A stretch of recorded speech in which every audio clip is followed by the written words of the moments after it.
तर मंगेशकर रुग्णालयामध्ये उपचार नाकारल्यानंतर गर्भवती महिलेवर सूर्या रुग्णालयामध्ये उपचार झाले। पेशंट दीनानाथ आणि ससून यानंतर आमच्याकडे आले होते असं सूर्या हॉस्पिटलच्या डॉक्टरांनी म्हटलेलं आहे।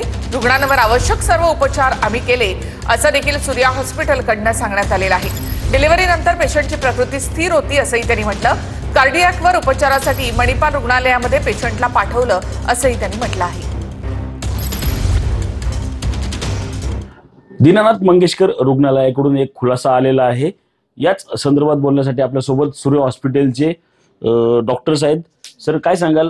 अप्रत्यक्षरित्या जे आहे ते तुमच्यावर त्यांनी आरोप केलेला आहे की सिझेरियन नंतर जे आहे ते सर्व घटना जी आहे ती घडलेली आहे। अप्रत्यक्षरित्या दीनानाथ रुग्णालयाने जे आहे आता सूर्य हॉस्पिटलवर ब्लेम केले, नक्की काय सत्य आहे?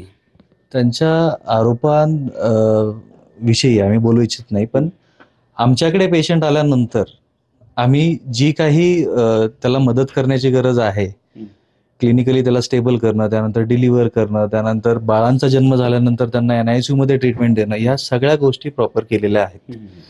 याबद्दल तुम्ही नातेवाईकांशी सुद्धा बोलू शकता। रुग्णाचे नातेवाईक तुम्हाला याबद्दल अधिक माहिती देतील।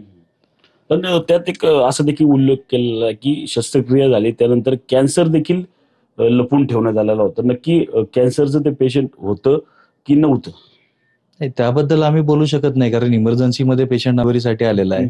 आता इतर हॉस्पिटल किंवा इतर कोणी व्यक्ती, डॉक्टर्स काही वेगळ्या प्रकारे भूमिका मांडत असतील त्यांची, तर तो त्यांचा प्रश्न आहे।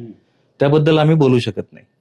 पण जे सिझेरियन नंतर ही जी सर्व घटना आहे ती घडल्याचं दीनानाथ रुग्णालय प्रशासनाकडून सांगण्यात आलंय, त्यावर नक्की तुमचं काय म्हणणं असेल? नाही, डिलिव्हरी नंतर पेशंट स्टेबल होता, पेशंटला त्रास व्हायला लागला, त्यानंतर पुन्हा आमच्या ICU टीमने त्याला स्टेबल करण्याचे प्रयत्न केले, स्टेबल केला।